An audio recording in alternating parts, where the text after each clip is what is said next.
Então estamos aqui hoje com o Dr. Fernando. Obrigado, Fernando, a participação. Vamos tentar trazer alguns esclarecimentos a respeito do Covid. Fernando, a respeito da chegada do inverno, a gente tem dias de calor, bastante gente na rua, inclusive. Com o inverno, as doenças com problemas respiratórios chegam junto, né? Então, com a chegada do inverno que se aproxima agora, a tendência é que a preocupação com o Covid também aumente. Fala isso a respeito. Boa tarde, pessoal da Verde TV. É um prazer poder conversar com vocês sobre esse tema, né, bastante polêmico, né, e o importante, né. Bom, em relação a essa questão do inverno, realmente, assim, hoje o que acontece? Existe uma certa tranquilidade das pessoas e de algumas autoridades em relação à questão dos quadros gripais, né?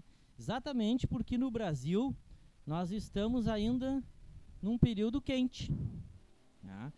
Então, a partir do momento, e a previsão é no meio do mês de abril, que baixarem as temperaturas e vai dar a coincidência com o pico da infecção, é que vão realmente aparecer os quadros sintomáticos das viroses e, consequentemente, do coronavírus.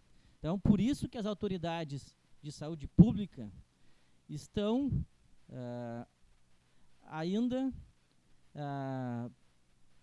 recomendando o isolamento social. A gente sabe que isso está gerando um conflito, né, principalmente com as autoridades da área econômica e empresarial, né, mas, em termos de saúde pública, a recomendação é a manutenção do isolamento social. Então, Fernando, a respeito desse isolamento, a gente aqui no Brasil adotou o isolamento bem no início da Covid. Muitos países adotaram o isolamento depois que a pandemia já tinha tomado conta, depois que muitas pessoas já estavam hospitalizadas. Aqui na nossa região, a informação que a gente buscou é que temos 26 respiradores nos hospitais do Vale do Paranhana. Esses 26 respiradores seriam insuficientes para um período de pandemia que as pessoas estariam procurando o hospital? Essa situação, assim, a gente se baseia pelos históricos, né, e pelo que a gente está vendo nos outros países e as semelhanças com o nosso país. Realmente, o próprio ministro da Saúde já falou que o nosso sistema de saúde ainda não está preparado para a infecção pelo coronavírus, né? Se vier da forma como se está esperando, nossa estrutura não está totalmente preparada. Por isso que o Ministério continua batendo na tecla do isolamento social. Esses hospitais de campanha que estão sendo construídos Brasil afora, no estado de São Paulo, tem estádios recebendo, grandes centros de convenção recebendo os hospitais de campanha. Se necessário for, o que a gente precisa ter num hospital de campanha aqui para a nossa região? É possível estruturar um hospital de campanha? Sim, com certeza, né? Aqui, o próprio município de Três Coroas editou um decreto no domingo e que prevê, né, que a Secretaria de Saúde lançará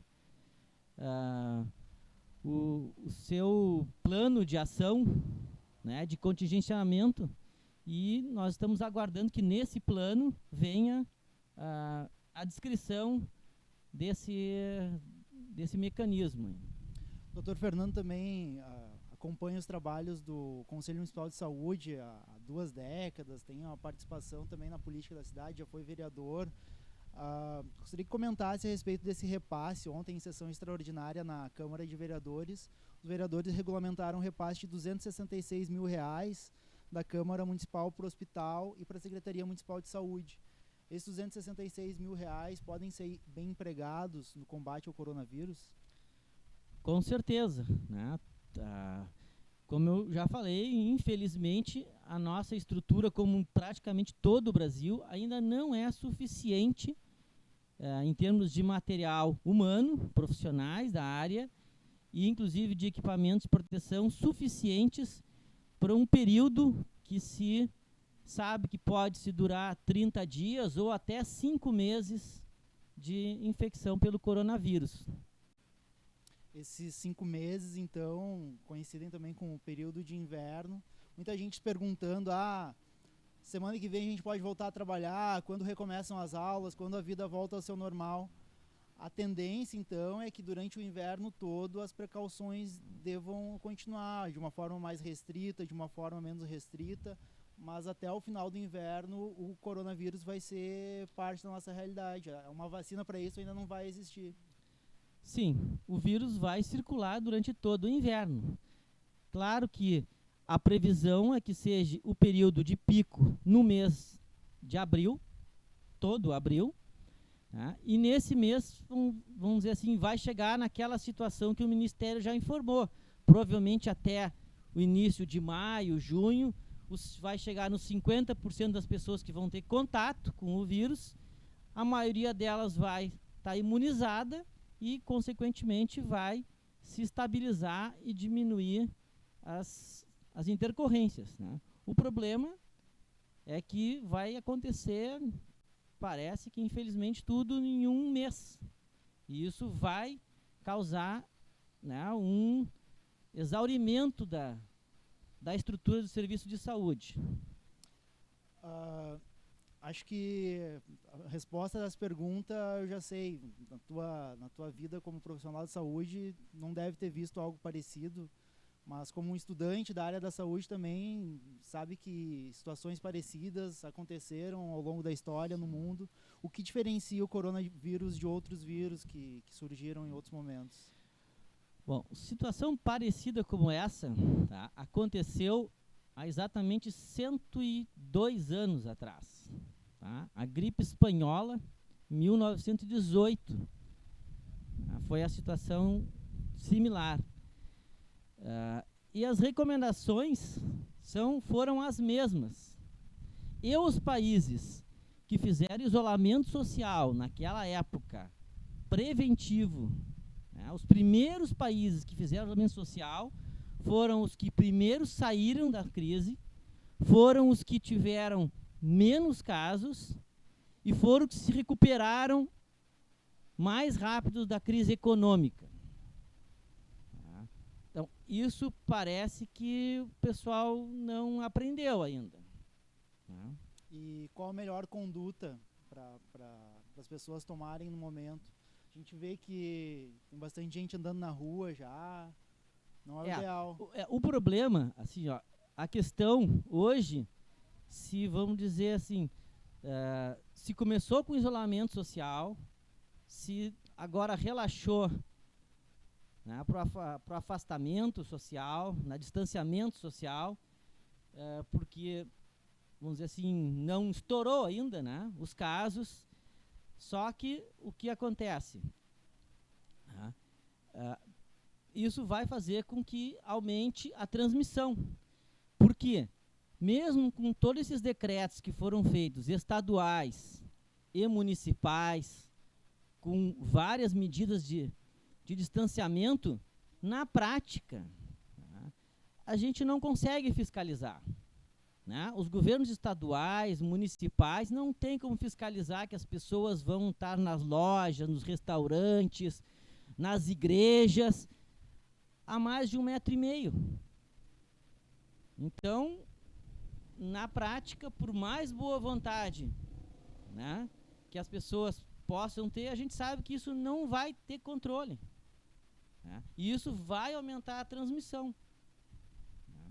Então, essa é a situação, tecnicamente falando. Para o bem da sociedade, é melhor todo mundo permanecer em casa o máximo que puder. Em termos em termos científicos, né, a questão médica, né, a medicina, as autoridades de saúde pública são bem claros, não há dúvida. Tá? A melhor conduta é o isolamento social até 30 de abril. Tá? Isso é uma recomendação no mundo. Os Estados Unidos, né, que vinham também sendo reticentes, fizeram já essa determinação. Tá? Então, o Brasil é diferente, dizem, o Brasil é diferente dos Estados Unidos. Sim, é diferente, a situação é pior.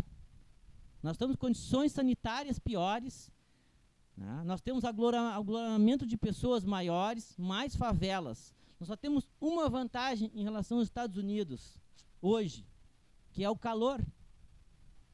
Né? Então, só que isso vai terminar. Daqui a 15 dias vai terminar o calor, como tu falaste. E aí vai começar a aparecer vários casos e a situação vai ficar bem mais complicada. Então, a gente entende a situação econômica do país, a situação econômica das pessoas, mas a nossa prioridade, ou a prioridade de quem trabalha na área da saúde, é a vida. Então, a gente trabalha pela vida e a situação, vamos dizer assim, a questão econômica, eu entendo que 30 dias não vai se tornar tão insuportável ao ponto das perdas de vidas que vão existir. É uma relação, né, como todo mundo fala, de custo-benefício. Eu entendo que a vida é um custo maior do que a questão financeira. O governo tem que ajudar as pessoas. Né? Nos Estados Unidos está sendo subsidiadas as pessoas com em torno de $3.000. No Brasil tem essa medida dos R$600 por pessoa. Né? Eu acho que é por aí, não adianta, o governo vai ter que subsidiar. Né? E essa vai ser a situação.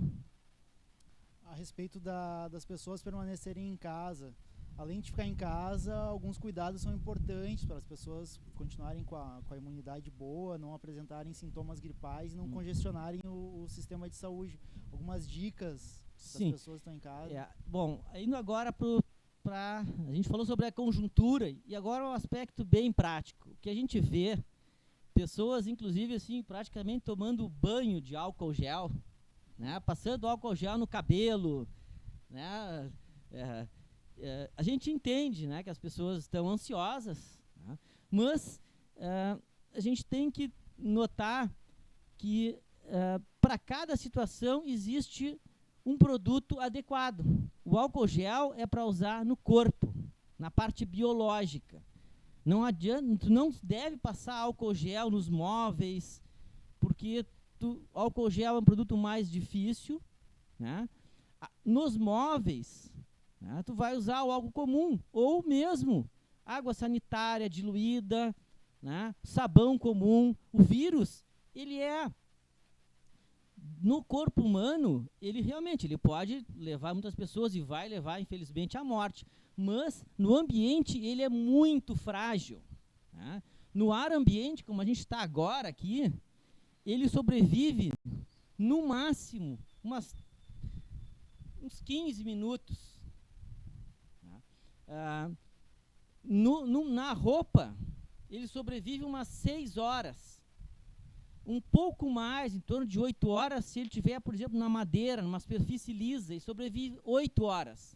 É importante ter a roupa da rua separada da roupa de casa. Exatamente, assim. O que acontece? Eu não preciso tomar banho quando saio de casa, quando entro em casa. O que eu preciso fazer? Ou chegar em casa e levar direto a roupa para lavar. Né? Hoje em dia as pessoas estão perguntando, mas eu tenho que lavar na entrada, na saída da roupa? Sempre não. O que acontece?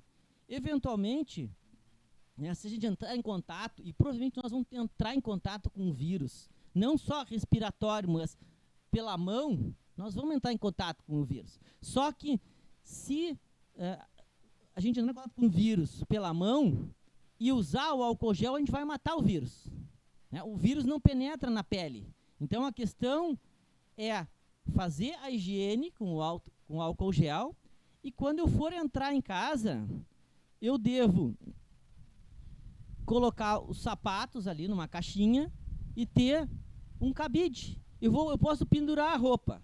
Entrei em casa, eu penduro a roupa e deixo o sapato num cabide. Eu não preciso lavar o sapato, não preciso botar álcool gel na roupa, não preciso nem lavar a roupa. Eu penduro na entrada, entro em casa somente com a roupa íntima, vou para o banheiro, tomo banho, né? E aí tem que usar o sabonete, porque o shampoo ele tem um pH muito neutro, e aí não mata o vírus, né? Agora, as cabeleireiras que me perdoem, né? Porque tem que usar sabonete no cabelo para tirar o vírus. Tá? Então, eu tomo banho. A partir do momento que eu tomei banho, eu tô limpo. Aquela roupa que eu pendurei na entrada de casa, e aquele sapato, se eu deixar ele ali, por exemplo, eu cheguei em casa de noite, até outro dia de manhã, já passou 8, 12 horas. Então, o vírus já morreu. No outro dia, se eu quiser, inclusive, eu posso usar aquela mesma roupa. Eu não preciso lavar essa roupa. A respeito do levar o vírus para dentro de casa também, eu moro com os meus pais, já tem mais de 60 anos, tenho feito as compras no mercado, chego em casa e limpo, passo produto, o álcool 70% nos produtos do mercado. Esterilizo os produtos do mercado dessa forma. É a melhor conduta também? Sim, com certeza. Mas, como eu te falei, se eu chegar com esses produtos, o que eu vou fazer? Eu posso botar o álcool gel, ou eu posso colocar o produto na geladeira, que o vírus vai morrer. Se eu deixar ele na geladeira um certo tempo, até se eu for consumir esse produto horas depois, mesmo que eu não tenha feito uma boa antisepsia, né, a questão é, como eu te falei, no ambiente o vírus vive, vamos dizer assim, de 8, no ambiente dentro de casa, assim, no máximo 12 horas.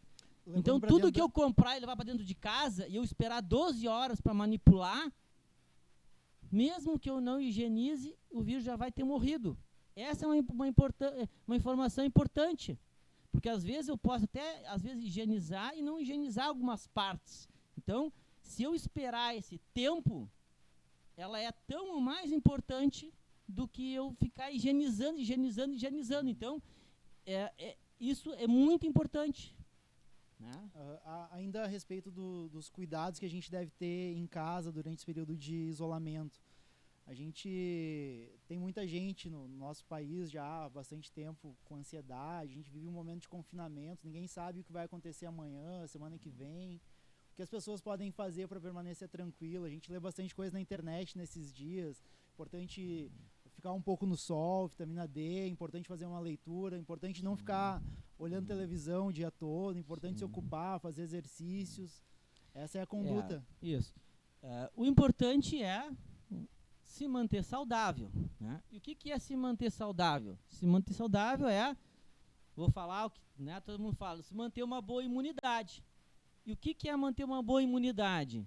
É a pessoa ter opções de coisas na vida. O que é ter opções? Como tu falaste, é pegar sol. Não precisa ficar tomando mega dose de vitamina D. Não, simplesmente pegar uns 15 minutos de sol. Agora, nós não temos nem a desculpa, vamos dizer assim, de não pegar sol, porque agora a gente tem tempo para pegar um solzinho, e é 15, 20 minutos nos braços e nas pernas. Né? Isso é o suficiente para a pessoa ter a quantidade de vitamina D.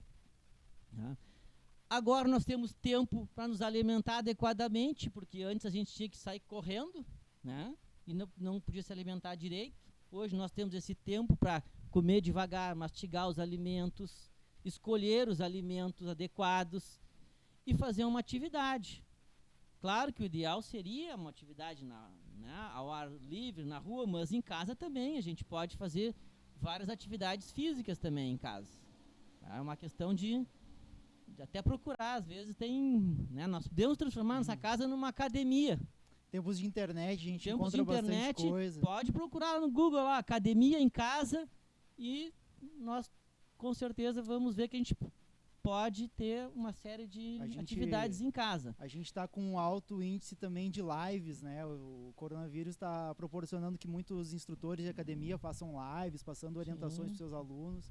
Até Agradeço, Fernando, pela participação. Se tem alguma coisa que eu não perguntei, que acho importante deixar um recado final para as pessoas, mas a gente também pode pensar talvez uma live, talvez novos momentos como esse para esclarecer nas próximas semanas, nos próximos dias. O pessoal que tiver alguma pergunta também pode deixar aí nos comentários da publicação, que a gente tenta esclarecer aqui na medida do possível. Agradeço o Fernando, profissional de saúde, que está na linha de frente. Pode se despedir aí do pessoal. Eu agradeço a todos, né? E realmente, assim, claro que a gente sabe, ninguém gostaria de estar nessa situação, tá? Mas a gente também tem algumas coisas, vamos dizer, que aproveitar essa questão, por exemplo, de hoje a gente ter mais tempo para fazer algum curso, alguma atividade que deixou para trás, né? Então, sempre a gente tem, né, cada situação existem outras oportunidades que a gente pode fazer para manter a sua saúde, né? Aproveitar esse momento não programado, mas que a gente pode melhorar o convívio com algumas pessoas, né, em casa também, tá? Eu acho que a gente tem que, na realidade, se adaptar, né? E vai ser passageiro, não vai ser o fim do mundo. Essa não é a primeira e não será a última pandemia, né? Nós hoje temos uma estrutura muito melhor em relação à questão de saúde pública, né? É uma questão de tempo, temos que ter essa paciência e essa serenitude, né? E agirmos com prudência, porque isso, como tudo na vida, vai passar. Obrigado, Fernando. Valeu. Obrigado.